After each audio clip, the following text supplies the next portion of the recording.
All right, so do you guys want the microphone? If you have one, Yeah, this is the one he reserved, the picture reserved, so if you want to use this or you can talk into this, but you have to stand at the podium, so whatever you guys want to do.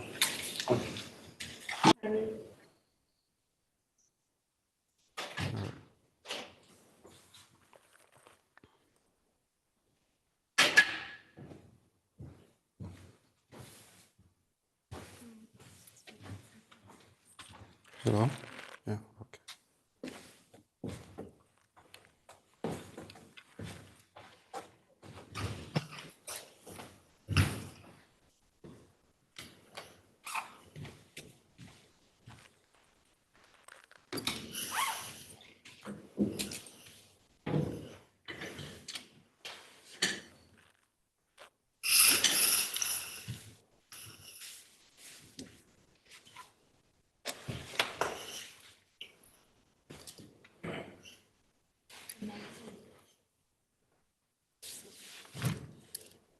Sorry.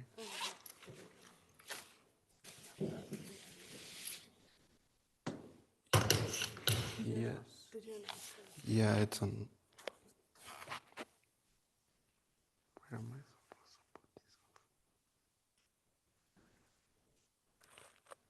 put this? I still on. How do I put it off? Okay.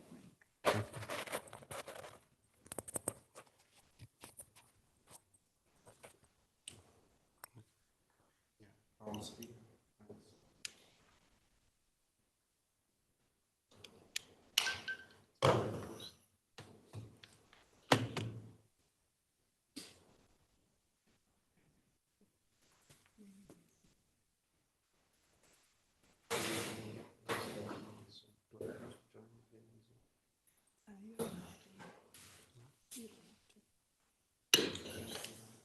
Asking questions in the chat.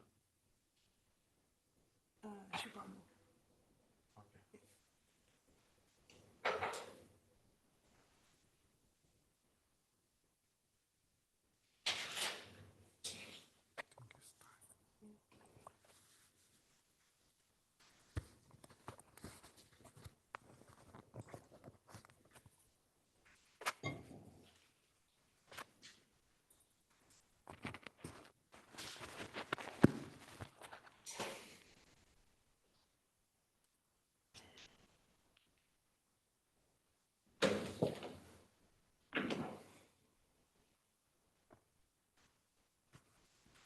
Test. Okay.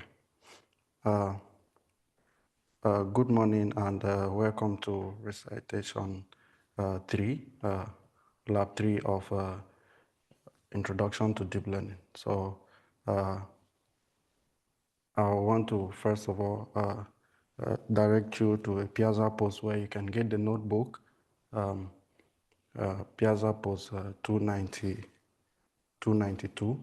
So if you go to the post, you can find the notebook here, and you download that and upload to your Colab or whatever environment you're using. So basically, this lab will be taken through ablations, hyperparameter tuning, normalization, and so the goal of this lab is to help you understand how you make tune your hyperparameters, how you also control your ablations, which is very helpful for you in the second parts of your homework, as you've already seen. So I'll be presenting this with Shubham. It's in Silicon Valley, and I'm here. So this lab is building upon one of the recitation zeros that you must have covered, which is on data processing, just a part of it. So firstly, our optimal goal of having deep learning models is to have maybe a better performance from the model or an optimal performance from the model. So basically, you want to train a model and get the best performance out of it. So firstly, you if this was a very easy task, it will just be as direct as you just feed in your data into a model, and then you have it gives you an output which is optimal. But this is not a very direct task. It implies that you go through several procedures. You have to pre-process your data. You have to do some control of different type of parameters before you get to your optimal goal. So basically, it's what we'll be taking you through in order to achieve this goal. So this is not a very easy task, as I mentioned. If it were easy, then deep learning would be very easy to do. So firstly, we want to take you through first of all data preprocessing. Before you work with your data, you need to preprocess it. So, which is kind of dependent on the type of data you have. So if you have image data, there are certain preprocessing techniques you need to use to preprocess your data. There are also, maybe if you have like audio data, as you've seen in your homework, 1 part 2, there are different things that you use to preprocess it. So firstly, I'll also refer you back to the lab, the second lab, which was conducted last week for some of the examples that you can see for how to manipulate like audio data, how to preprocess it. So firstly,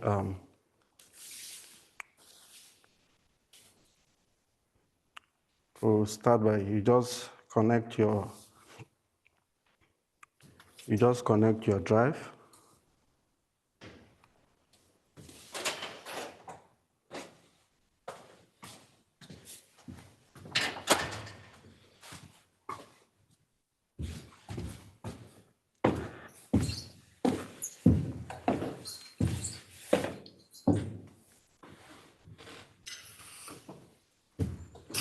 I hope those on Zoom are hearing me okay. Can you confirm if you're hearing me on Zoom? All right. We can hear you. All right. So basically, these are some of the libraries we need for preprocessing the data and data manipulation. So you just have to install that.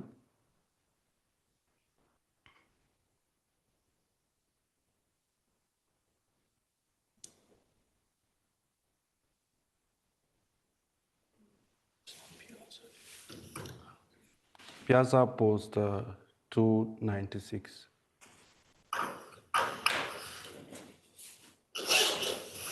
And if you run this cell, you get a small amount of data that we'll be manipulating in this lab.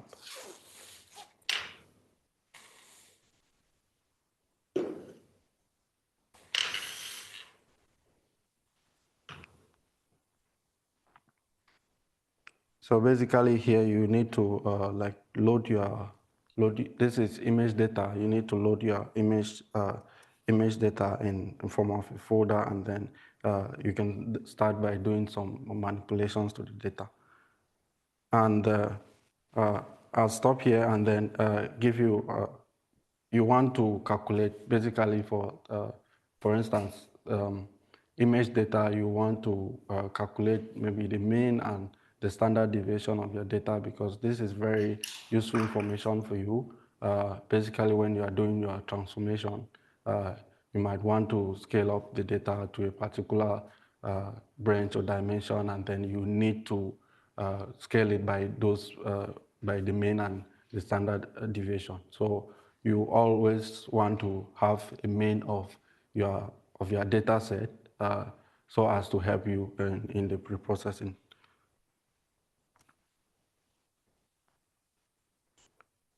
And also, you need to visualize this. Basically, brings out the images or the data set you have to visualize to see. This is very important, and you will see this in your homework too, where you'll be dealing with image data. So you would need to have a look or a view of maybe a particular subset of your data set to see what exactly, like, how does the data look like. This is important when you are doing transformations. You might do a particular transformation that completely destroys your data. And if you are doing some visualization, it will be helpful to you that you see what difference does it make to change a particular transformation, maybe the color or the rotation and all of that. So it's always good to visualize your data to see, and you've seen this in your first homework where you can, if you do like time and frequency masking, you might need to print out to see if actually the time and the frequency axes are actually mapped out. So we have a look at the images. So these are just images we've printed out, and then uh, in PyTorch there are several transformation libraries or techniques that they are already written for you. So depending also on the type of data set that you're using, it's the transformations you do for the transformations you do for audio data set is different from those you would do for an image data set. So I hope everyone is in line with me at this point. And there are checkpoints in the notebook, so I want you to, and if you're coming late, you can go to Piazza Post 292, and then you have your notebook downloaded. There are checkpoints and some particular tasks you need to complete together in the notebook. So as you can see here, we basically use the mean and the standard deviation we have calculated for this data to do normalization, as you can see on this line of code. And particularly for example, where we are doing dealing with images, you can do different type of, you can have a look of these techniques on the PyTorch library where you can do a horizontal flip, you can do a resizing of the image, and also you can change the color or the saturation. This is important because when you're training your model, you don't want it to be, you don't want it to just be focused more on like your training data set. When you deploy it, it will be exposed to different type of images, for instance. So you might have images like this one, but you in the real world, you have much more darker images or images scaled or images that are not very clear as this one. So you want your model to be as robust as possible in order to attend or in order to attain this objective that you are looking for. So you can try out modifying some of these values like random horizontal flip. This is 20. You can change this, and particularly for images, you want to take note of the type of uh, augmentation techniques or manipulation that you do with your data. There are certain manipulations that you can do with your data set that will completely, like, maybe destroy your data set or make the model perform very poor. So you want to take care of the type of augmentations that you do to your data set. So we apply those augmentation techniques as, so you can see if you look at the two images, you see that this one is kind of scaled and tilted. And also the colors can change. You can play around with these values and then see, modify the brightness. And this was very helpful. Like when I was doing this course, like you have to know, like you have to tweak these values. Each time you tweak them, you see an augmentation of your data set, and it affects like the performance of your model. So maybe if you could use like 0.5 when you flip the image or use a contrast of 0.2, it gives you a different performance of the model compared to maybe 0.5. So, data augmentation is as important as I mentioned, and also it's not, it doesn't generalize to all type of data set. It depends on the type of data set you have. So you want to know the type of data set you have and then know the different augmentation techniques that you use. We'll talk about data normalization now. This is also important because you want to bring your features to a particular dimension or a range that will be very much understood by your model. You wouldn't want to have your input data to be have a very long range of maybe numbers, and then when you're doing, say, back propagation, you might have like maybe very large numbers to differentiate, which makes your model makes your model not to learn well. So you want to, there are different type of normalization techniques which you can use. The Z normalization, min-max normalization, standard scaling. You can all look up at these normalization techniques either through either blogs or papers, or even some of them are implemented in Python. So you want particularly to scale your data set to be in a particular range which will help your model perform better. And as you've already seen or done this in homework 1 part 2, you are doing substrate normalization, which helps your model to helps in the computational efficiency of your model, since you're working with like speech data, and also helps to compensate the distortion that you have, the noise distortion that you might have in your data set. So when you do this, when you apply this, it makes your model robust, and when you deploy it or when you expose it to like a test data set, which is different from obviously what you use in training, it makes the model perform well as you expect. So the next thing we'll talk about is ablations. Ablations basically is like you're keeping track of all the different parameters that you are modifying or that affect the performance of your model. So when you keep track of it, you can be able to know if I had modified this value, this is its effect on my model. If I change this particular optimizer, this is the effect that I see on the performance of the model.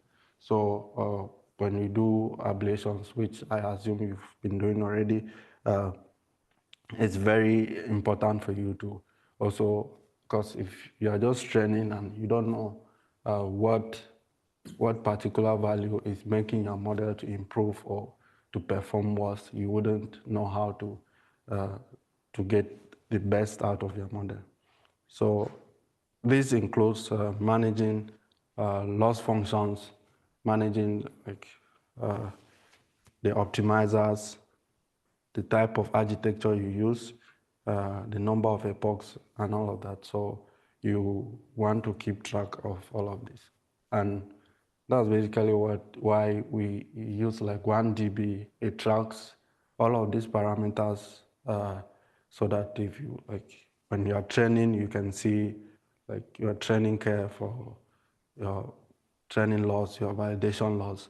You see how it changes with the number of epochs. It tells you if you're going to maybe train for longer or stop or continue or change something. So it's not as direct as we mentioned earlier.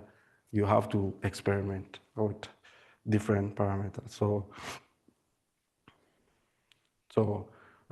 people have experimented different shapes of architectures, and they've come out to maybe give like some the results of their experiments. And so these are a few of the architectures shapes that you can try out or you can test them, where you have like, this is a diamond, as you can see on the shape.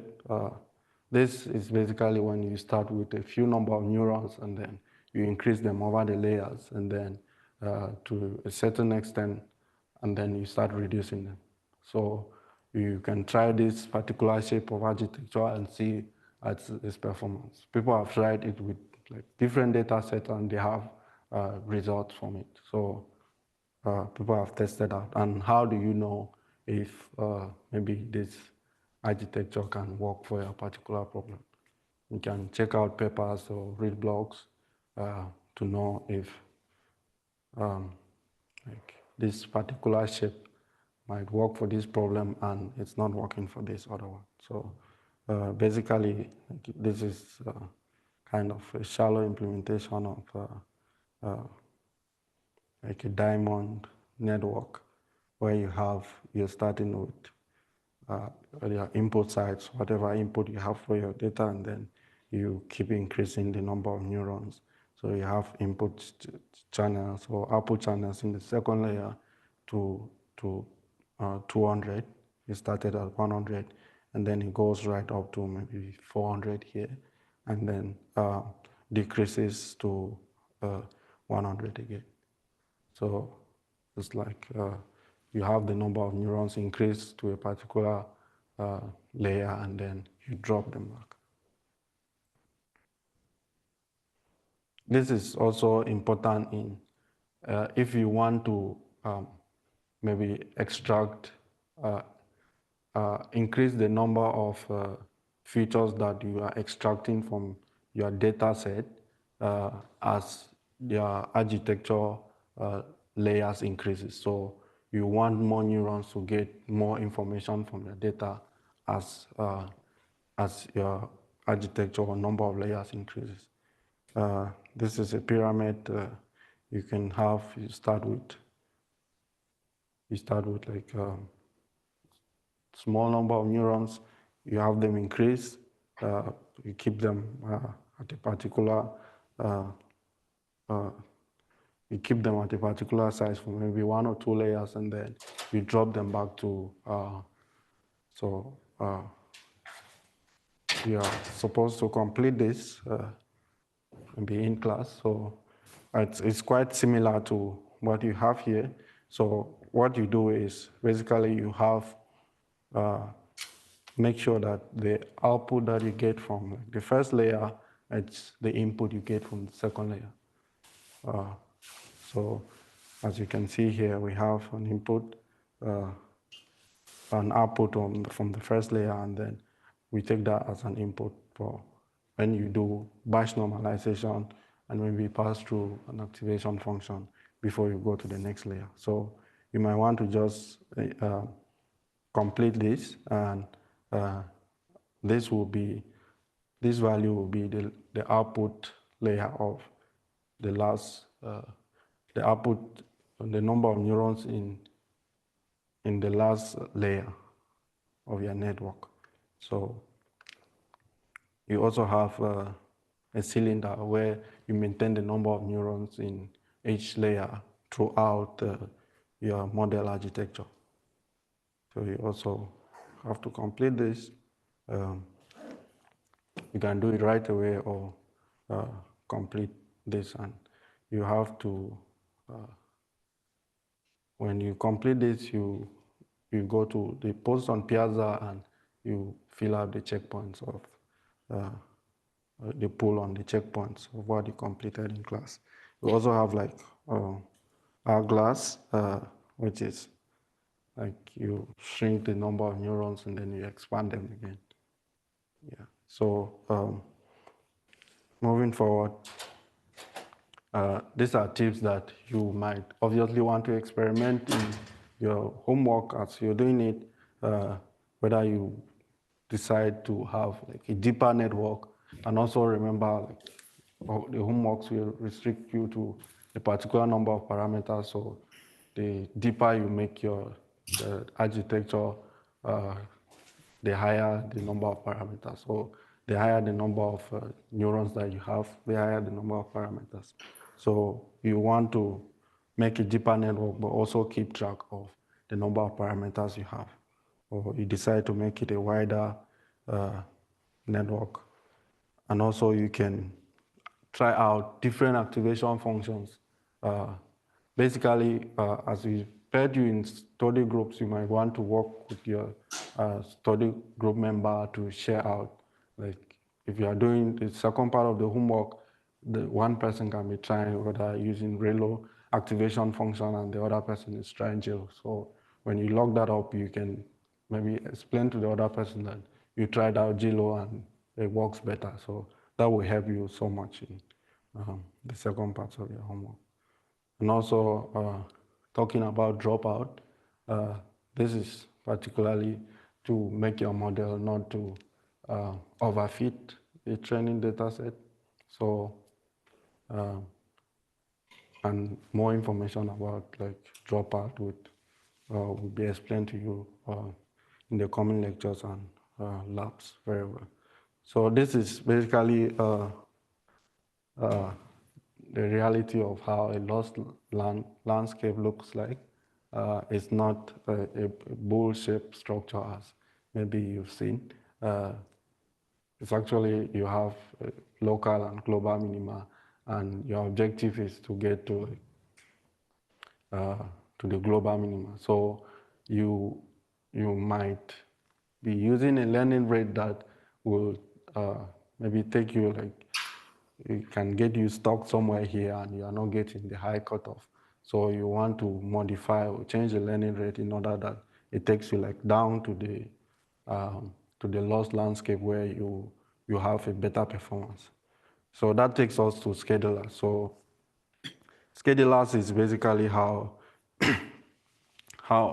it helps you determine how you vary your learning rate. So when you control the rate at which your model is learning. So you want to try out like different schedulers. We'll show you a few of them here, and also how like that affects your model performance. So if you it's one of learning rate is one of the most important hyperparameter that you have. You might have a very high learning rate, and it does the job for you, and maybe for a different task you have a lower learning rate that will get you to a high performance. So so basically it's, and let me show you this. So this is how fast you descend down your lost landscape. So if you have like a low learning rate, it implies that you are taking like fewer steps down your lost landscape. And if you have like a higher learning rate, you might be taking like longer steps to go down to your lost landscape. And maybe learning rate that is too high, you might just be tangling, and this might not be good. So and also when you visualize your function or your training graph, say on 1 dB, you can see like how your learning rate varies depending on which epoch you are in, and then you make your choice based on that. So there are just a few of the learning rates that are implemented in PyTorch that we will be showing to you.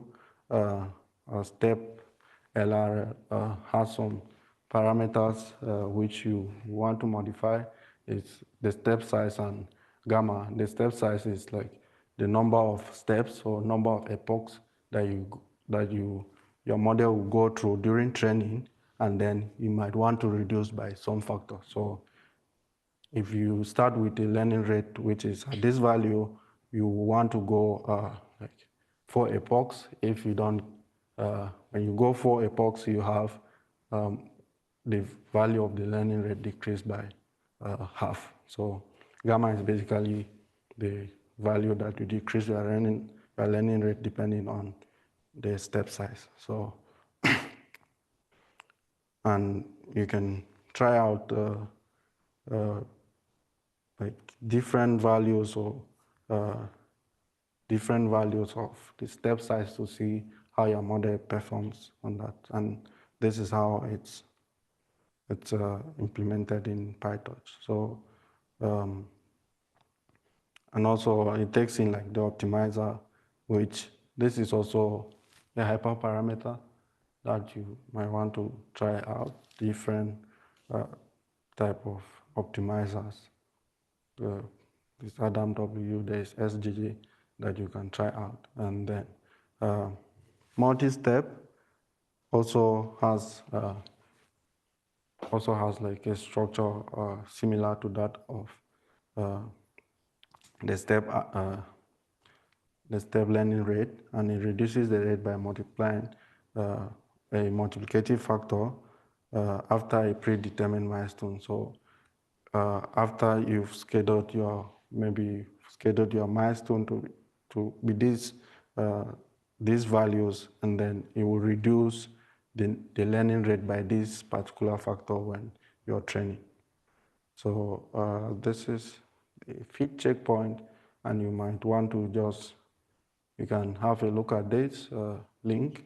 It'll take you to PyTorch implementation, and then you complete this checkpoint. We'll also show you the exponential LR learning rate, which also works like it has a factor which multiplies or divides the learning rate as you're training your model. And also, you can also have a look of how this is fully implemented in PyTorch through this link, and you fill out this checkpoint. What is the effect of gamma, or how do you use gamma in this case? Same for cosine and learning. This one uses the cosine function as its base for changing the learning rate, where your learning rate will decrease following the cosine function. And this is very helpful, especially for your second homework, where you can get stuck in a local minima, and you might want to change your learning rate drastically so that it explores different positions in your loss landscape. So as I showed you the loss landscape, if you are training your model and it gets stuck somewhere, you might want to just overshoot the learning rate to another high value after a particular number of epochs. So when you said that maybe you do 10 epochs, when you will be training 10 epochs, and then your learning rate decreases for like 10 epochs and then increases again to another value and starts decreasing again. And also, you might also want to limit the minimum learning rate that your model is going to use. So as it's decreasing, it should reach this particular value. This is what this one means. So you also need to complete this. You can just have a look at all the links, and then you complete the implementation of these schedulers. Reduce on plateau is also important.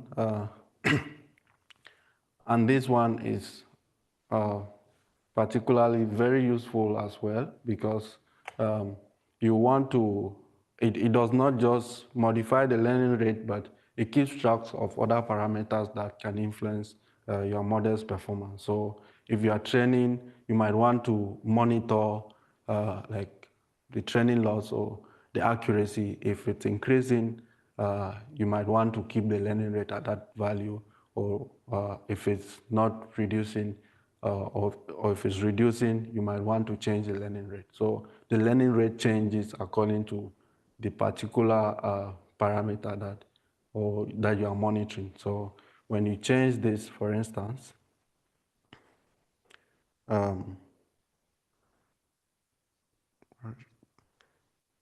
so when you change this mode value, it helps you determine whether the value you are keeping track of, you want it to be minimum or maximum. So when you have that value increasing or decreasing, that is when you vary your learning rate, and you experiment this learning rate or this schedulers in your second assignment. I'll leave this to Shubham. We'll continue with you on normalization methods. Sure. Should I share screen or how should we go? Do you want to share your screen? And stop sharing a screen, maybe. Oops. Hold on. All right. Just a minute. Who's supposed to share? He's connected online.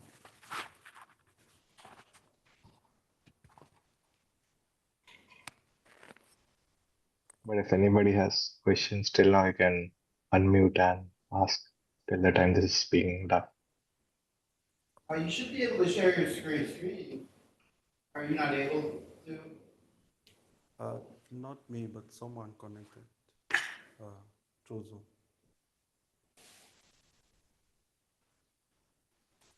And if you have any questions, you can ask. Stop your screen sharing once, Elvis. I will try sharing mine. All right, go ahead now.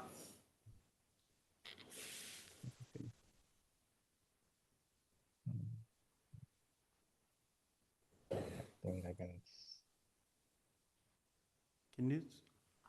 I don't think my screen is still being shared.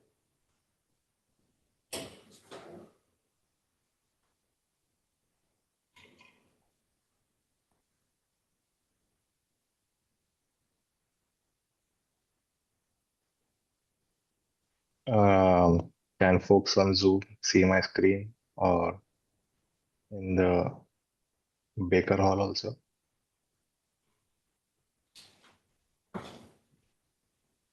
Elvis, can you see my screen?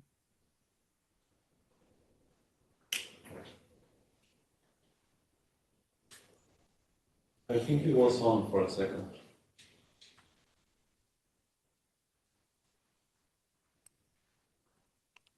Can you share? You're sharing right now. You can. It's still my screen which is on. Right now, try sharing again. Mike's not coming up in the room. Hold on. Try sharing, Shubham. Yeah, I'm sharing. I am sharing my screen on Zoom. No, I know. Hold on. Okay, hold on. I'm going to sort it.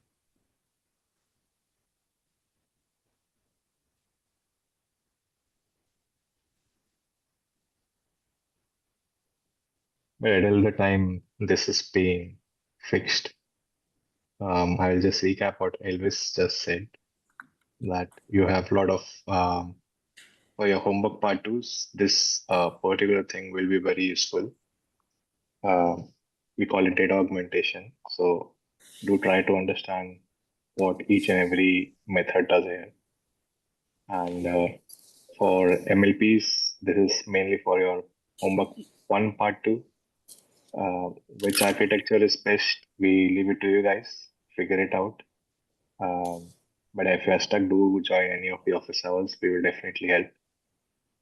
And talking about the schedulers, I would say you have a lot of them, but people mainly use cosine and the reduce or plateau to figure out stuff. It's okay. It's sharing already. What? I'm saying it's okay. He's sharing it? Okay.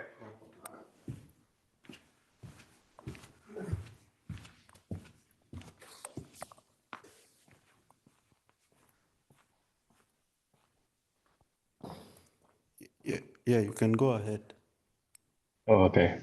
So next up is like some of the normalization methods which we have in deep learning. So normalization, as we discussed, it's mainly just scaling the input values of a network layer to a common range, right?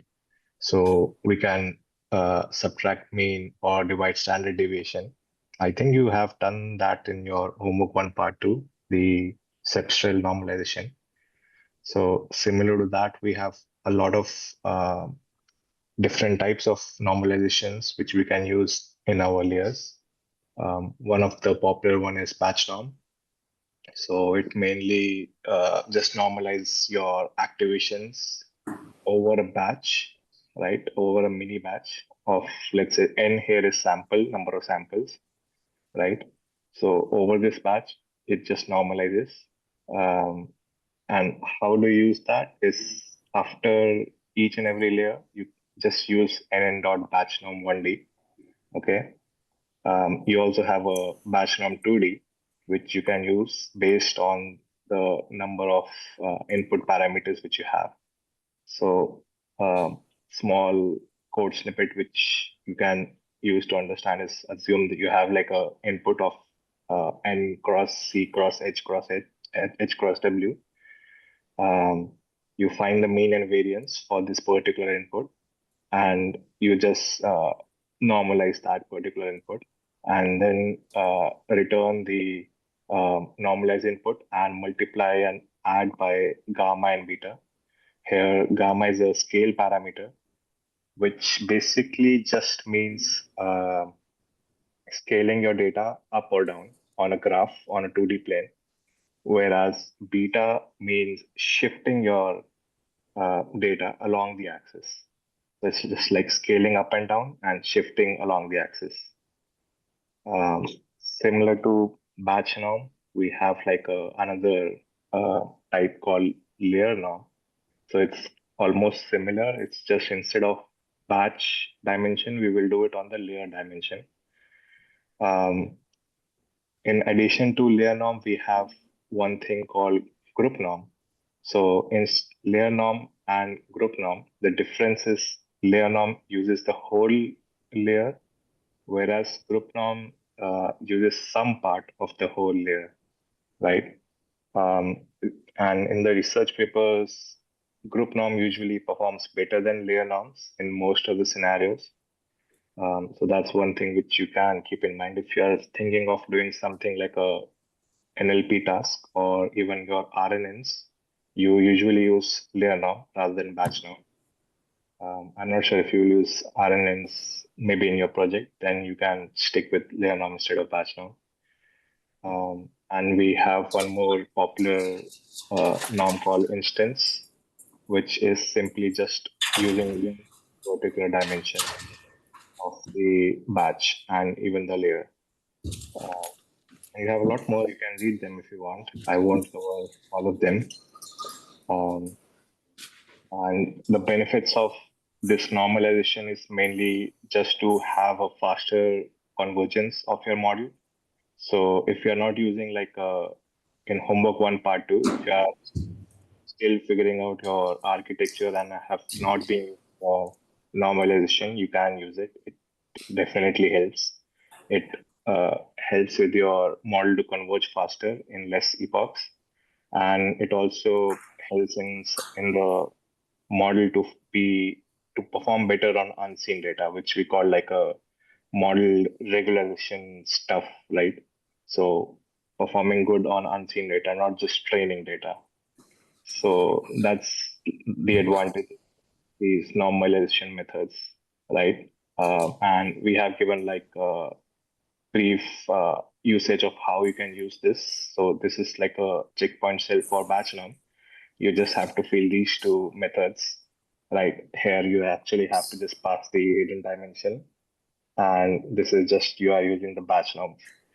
So it's this much. So uh, similar to that, you have layer norm. In this, you again just use the layer dimension, which is your C, and again how to use a layer norm. It's completely similar to batch norm, just have like a layer norm class. That's all. You have a lot of other normalization methods. I won't cover them right now. But yeah, you definitely should use this if you're not. Um, Coming to the next topic, it's like hyperparameters. So you will hear this term every time whenever you will ask us any doubt or anything like that. So what's the difference between hyperparameter or normal parameter? In your model, you have weight and biases. So you can consider those as the internals of the model. So those are parameters. And you as a ML engineer or as a software dev, whatever other external parameters you use to control the training process, that's called hyperparameters. So you will hear a lot of times TA saying, what is your ablation or what you can do to tune your hyperparameters. So mostly you simply use them to improve your accuracy, and just if you are aiming to do well in this course, just somehow get the high cutoff in each of the part twos, um, and help your model converge faster. Some of the examples which we have covered and you also have seen in your homework 1 part 2 would be your batch size, learning rate, and for homework 1 it's context. So I would say these three are actually the most important stuff. After that, you have like number of layers, optimizer, scheduler, dropout, and all these things. In future homeworks, when you will deal with CNNs, you will see like the kernel size, stride, and all those things. So yeah, that's a good thing and important thing to remember. Next is context. I won't go into detail of this, but just keep in mind that for homework 1, don't try to have like a big context, even though it could benefit in some of the scenarios, but mostly for the data set which we have, lower context values is essentially a better choice. Um, yeah, that's one thing. Next is optimizers. So for optimizers, mostly we have another concept called gradient descent. I don't know how many of you guys know about it, but essentially it's just you can consider it as an algorithm which kind of tries to minimize the local minimum for a loss function. So that's if I show you the image, right? So if we start from the middle, each and every all these are different optimizers, right? And they try to find the global minimum. So all of them converges with a different path, right? So each and every optimizer has its own what do you call strengths and weaknesses. So you should be kind of very careful about what optimizers you want to use. Okay. So the most common optimizers is like the stochastic gradient descent. It's the easiest one out there. On top of this, you nowadays have Adam optimizers, Adam W. These two are one of the most popular in the whole, like even in the research field or even the work industry experience. So, but nowadays you also have what you call RMS prop being used. Also. These kind of optimizers you will learn in the lectures, so you can just think about what these could help in your homework part twos for now. But each and every optimal you will learn in detail in the upcoming lectures, hopefully. This is another checkpoint which we have. Here you just define any of the optimizers which you want. And while training, you just reset the gradients with 0. The reason behind this, you will learn in the lectures, so I won't cover right now. And then after you calculate the loss and do a back propagation, you just use a step function to update the parameters, right? So it's like just doing it like step, and this would be like 0_grad. This could be like assume arrow. So that's one thing. So yeah, that's all for optimizers for now. Next is a very important concept called overfitting and underfitting. Um, Overfitting is something which you might face a lot in your CNN homework, like the homework 2 part 2. You will see a big difference between your private and public scores. I have seen that people jump around 30 ranks up and down when their private scores are released. So it's a very important concept which you should know. But before knowing that, you should know like what is bias and variance and how this actually is being used to define underfitting and overfitting. So in one line, bias is like a error matrix in this context, which could define that your model is too simple and you don't have enough data. For example, if you are just feeding your model that all birds can fly, right? And later on, you say that, hey, can penguin fly? The answer your model would return most probably would be yes, but apparently penguins cannot fly unless they had summer recently, but I think they can't fly. But yes, similarly, there's a variance concept, which is if your model learns too much from your training data and it automatically includes some random noise inside it. So again, there's another concept of bias and variance trade-off. So always, whenever you are doing any kind of model training, always your aim should be to aim for a low bias and low variance. Because if you have a high bias, it will lead to underfitting. And if you have a high variance, it will lead to overfitting. So always aim for having a lower metric for both of these parameters. So that's important stuff. Um, and you have some kind of fix for each and every concept. So that's also there. And if you want to see how it looks on graph, it's like a middle is like a expected good model training curve, whereas overfitting is like a up down, whereas underfitting is like a straight line. And you should actually use 1 dB when you are doing your part twos, or even any of your project work, and keep a track of your validation accuracy or some accuracy metrics, and always keep a note of how your model is converging over time. Next is like a dropout. If you have seen, they were mentioning of dropout in almost all the codes, even when Elvis was showing the different architectures. So in short, dropout is like just simply dropping your neurons out of the blue randomly, but it's not completely random. You pass a probability P inside your, let's say, your constructor. So it's mainly done to improve your what do you call converging the model faster and all these similar concepts. And this is like a pseudocode for it. It's simple. You just have like a dropout class. Okay. Uh, be careful. There is one more class called dropout 1D. So it's a different class. There's a difference between normal dropout and dropout 1D. By mistake, please don't use dropout 1D instead of just dropout. Your model will not work according to your expectations. That's one thing which you should keep in mind. There is another class called dropout 2D.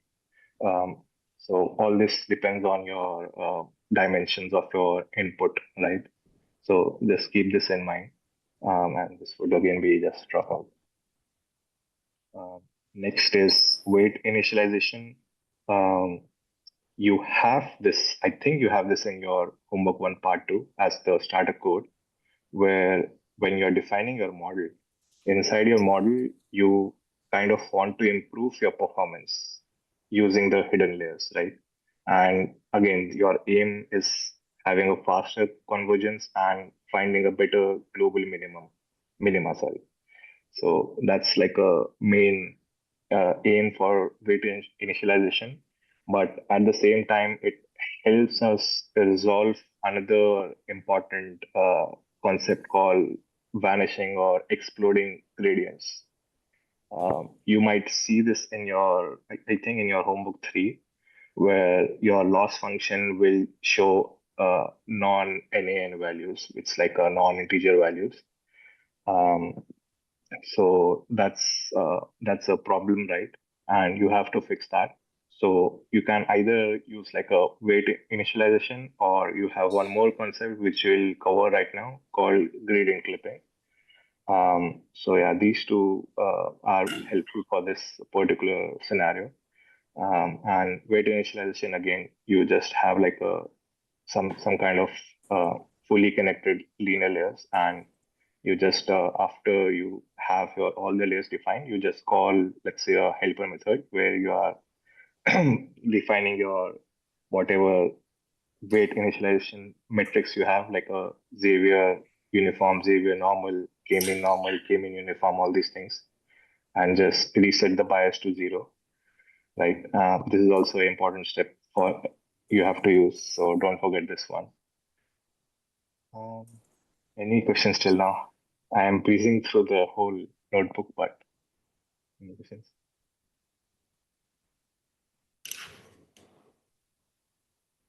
What does this? Um, this is so usually it's like just to have, it's not necessary to have 1024.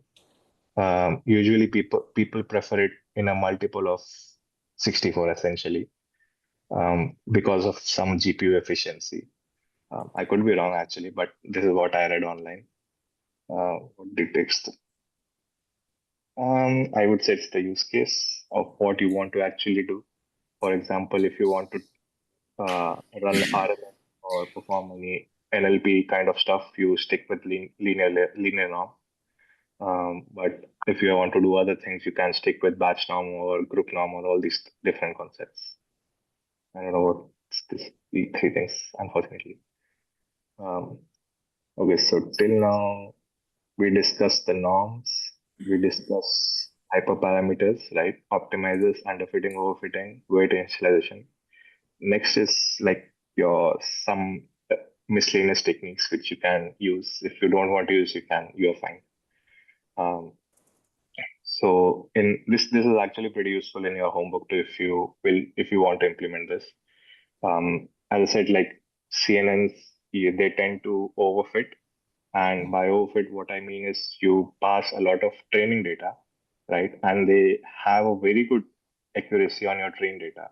But when you test the same thing against like a unseen data, let's say a evaluation or test data, the accuracy just drops down completely.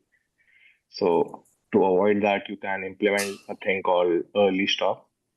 Its name is kind of this thing, but it's just a if condition. So you like kind of maintain a best factor. Let's say if you are testing against the validation loss, you just maintain the best validation loss, and for each and every loss in the epoch, right? I'm running a epoch and I'm calculating a val loss. If it is better than the best one, I just save that model and reset my counter. Else, I increment the counter and say that, hey, my early thing is triggered. So if you want to run this, it's actually, I think it runs. Yeah. So it randomly for the first 2 epochs, it saved the model and then say, hey, it's not improving. So just early stop and then stop the epoch. So you can define like a patience counter, right? How long you want to wait. So this is like the early stop concept. You should use this if you are using like a schedule like cosine annealing, because that don't have the concept of patience. Like if you compare it to reduce LR on plateau, right?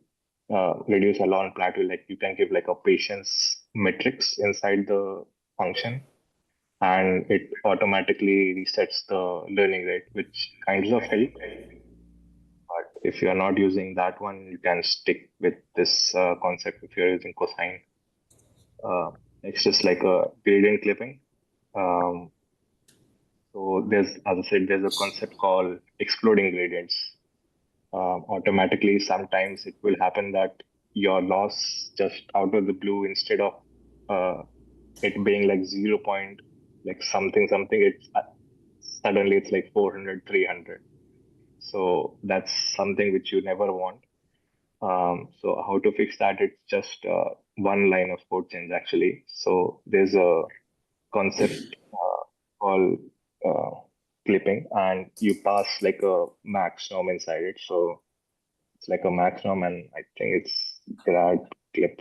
Yeah, clip grad.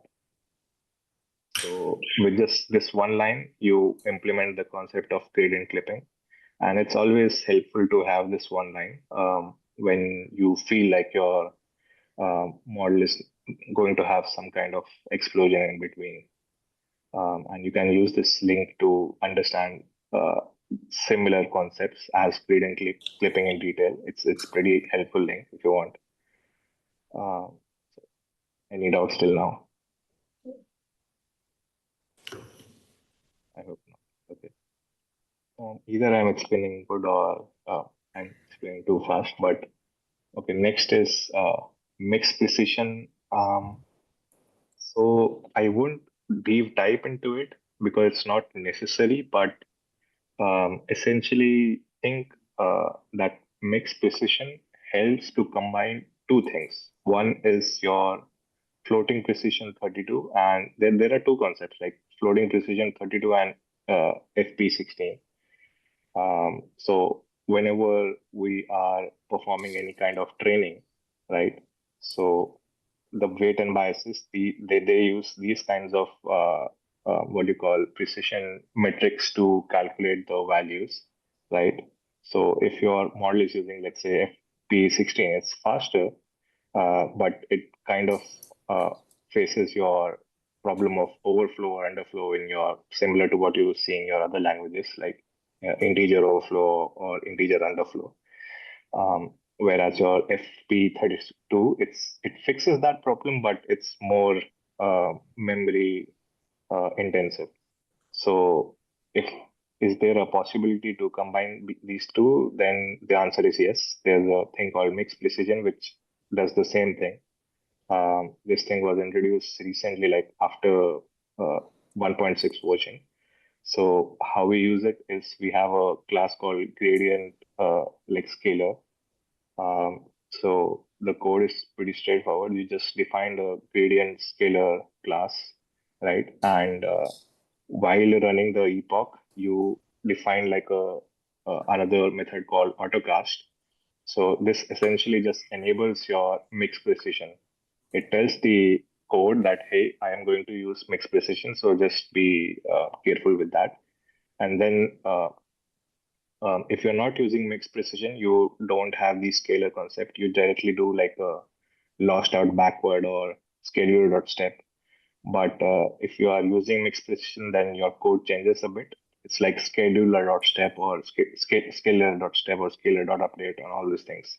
So I think it's already there in your homework one part two pre-implemented. So that's a good thing. You can use that and understand the concept. And if you want, you can actually try to run without mixed precision and see the difference. You will see like a 2x difference. So in a sense, mixed precision is 2x faster. So always try to use this concept when you are doing heavy epoch training. Other than this, is just keep in mind stuff. Spend a lot of time with your study groups. Now I think study groups are divided. So try to divide and conquer. Say that, okay, study group number one will test, let's say, your pyramid shape. Study group number two will test something else, and figure out which architecture you want to stick with. Once you have, let's say, decided the architecture, then you can think about what other hyperparameters you want to test with, right? What should be your ideal learning rate or scheduler or other optimizer and stuff. So yeah, that's all. study group. So this thing I already. Oh, we have OneDB. So for those who don't know, OneDB is like a very beautiful dashboard kind of structure where you can host your projects and also your training runs, what we call ablation runs. So it gives a lot of graphs. This is one of the graphs. It also gives you something around GPU usage and all. So how to use that is already there in your part to start a code. But what's not there is your version control. So there's a thing called checkpointing, like saving your model after each and every epoch. So if you don't want to save it on your Google Drive, you can save it directly on your OneDB. So you can use something like onedb.save, and similarly, you have a method to load your model from your onedb. So you can use that, and you have this artifacts. So it's kind of your if you have used Git before, so it's like artifact registry to figure out what all things you have saved on onedb. So it's pretty useful if you want. And sometimes when you are just below the high cutoff, you need maybe 0.5 percent accuracy, and you want to test, like, let's say 3 or 4 values, assuming, let's say, you have a learning rate. You want to figure out that 1e minus 3, 2e minus 3, or 3e minus 3, which is better. So you can use a concept called 1db sweep. uh, this is pretty useful, but it's very time consuming. So if you want, you can look into this. Um, so you define like what all optimizers you want to use, right? What all learning rates you have, min or max, and your batch sizes, min or max, or your epochs, and it automatically kind of tells you what's the best permutation amongst these given metrics. So this is useful, but again, it's time consuming. So we still have 1 week till the final deadline for the homework one part two. But if you still are not doing well, you can look into these tips. Uh, most of them are pretty self-explanatory. So, but yeah, if I want to summarize, I would say just learning rate is important, and your um, LR scheduler is important. So, except for these, others are pretty self-explanatory, hopefully. Uh, I think that's all. But yeah, if you are taking the course, it's still the beginning, right? There are a lot of other things which you can learn, right? Because nobody is perfect, hopefully. And yeah, if you have any questions, let us know. We have 5 to 10 minutes, I think.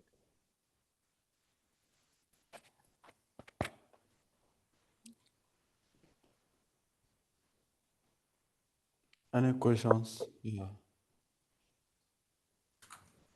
Basically, you can spend this time to complete the checkpoints that are in your notebook, and you have, when you are done with that, you can fill out the poll on Piazza, uh, on the post where this uh, lab was posted.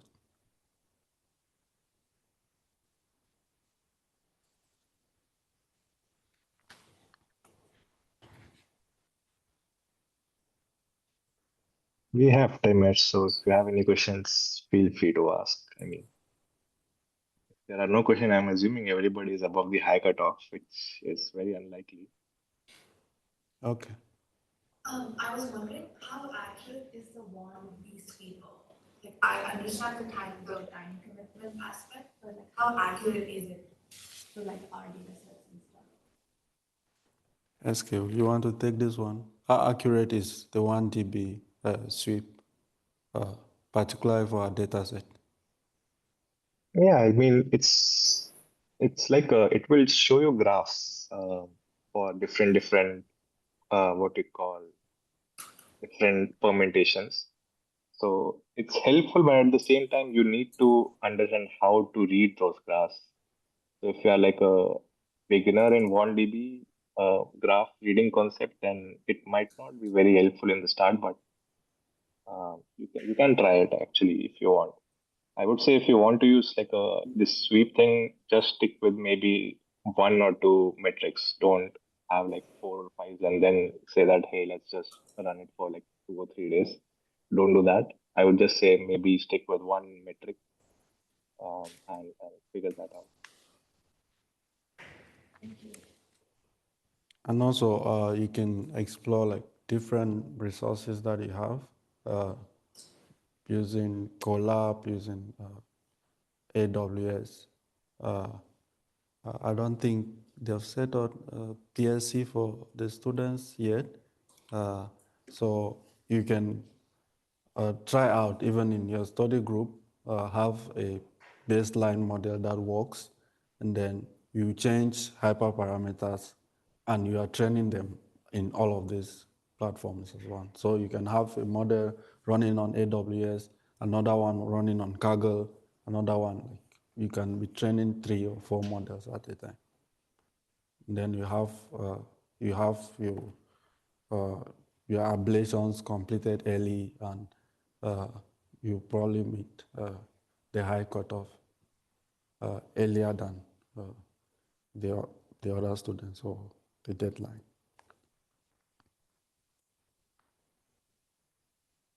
So just spend out this time to complete the checkpoints in the notebook, and then fill out the post on Piazza.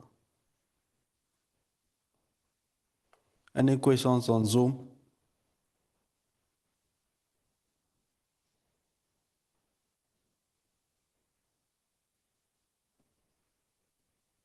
Hello. Yes, I had a question. My question is that for uh, schedulers like cosine annealing, right? It's if you say it should restart, like let me say after 10 epochs, and then the validation accuracy or validation accuracy like drops immediately from maybe it was at 70, then it goes to 60. In that case, what would be like the advice? Would it to continue or to? Yeah, cosine annealing, as I was explaining, follows like the cosine function. So when you're using it, you have to be kind of strategic on the number of like steps that you want your learning rate to switch. So if you see that when your learning rate starts maybe at say 0.04 and it goes right down to maybe like a value very small, and your accuracy, when it's going down, your accuracy is increasing. You know the number of epochs that happens. So if you can set like your T max to be like 40 or 50 epochs. So if you do that, your accuracy will keep increasing for like 50 epochs before it switches like back up to the high value of learning rate. So when you do that, you make your model like you can attain the high cutoff within those number of epochs that you set, and then before your learning rate can switch. So if you see that type of behavior that you just described, what you do is that you vary like the number of epochs that you have. That is T max in the cosine annealing function. And otherwise, you would rather want to just keep like maybe 10 epochs or few number of epochs for your learning rate to switch. Does that answer your question? Yeah, thank you. Okay. All right. If I only have one feature, and I choose to use dropout only or like just a dropout function, what's the difference if I just have one feature? Will it perform the same? SK, can you answer this? If you I have, yeah, didn't hear it. What was the question? sorry. What was the question? Yeah, so if you have just one feature and you are using dropout 1D, right? Does it affect your? Like what's the difference between using dropout versus dropout 1D? Yes, the difference, dropout 1D and just using dropout. Oh, so from what I remember is dropout 1D, it like makes your whole row as zero. Like, I think gradients of a layer as zero. I don't recall exactly, but it's something like that. I don't recall it on top of my head. I never used dropout 1D, honestly. Basically, you are specifying, say, particularly for the dimensions that you want to do your dropout on.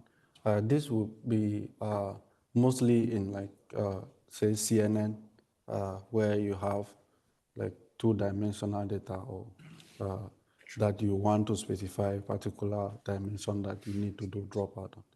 Yeah.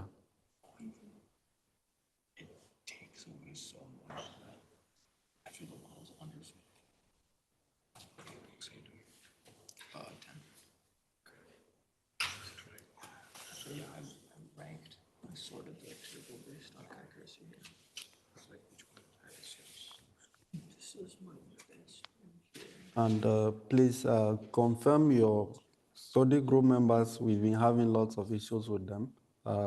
So just check the study members that you have.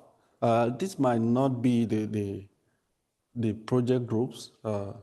Some people want to use the study groups or their project groups, but that might change. So confirm your study group members, and then reach out to the TA that was assigned to you.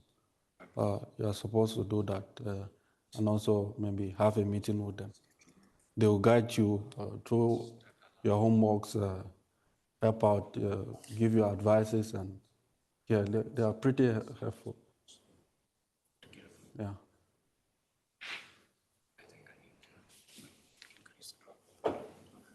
Any more questions from Zoom?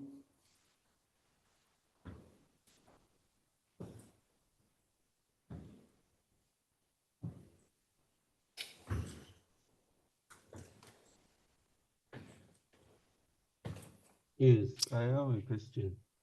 Okay. So, at the end of like the homeworks part 2, will they show us maybe say the best architecture?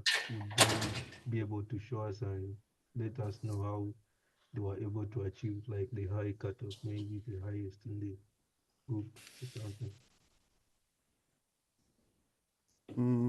No, it won't be. They won't show you, because, I mean, different people use like different techniques to get the high cutoff. So there is no specific architecture that can get you there. So as we were explaining, you can try out something and then it works for you.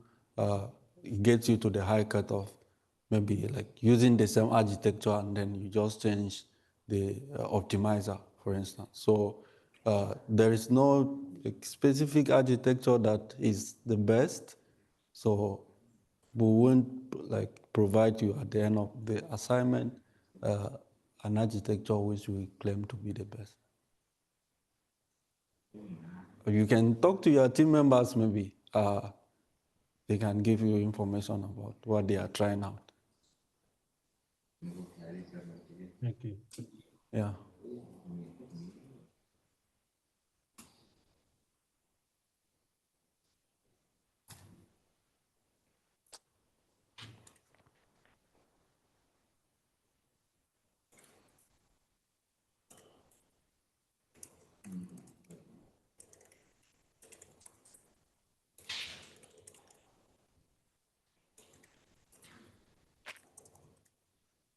Are you guys done? Yeah. Okay, I'll end the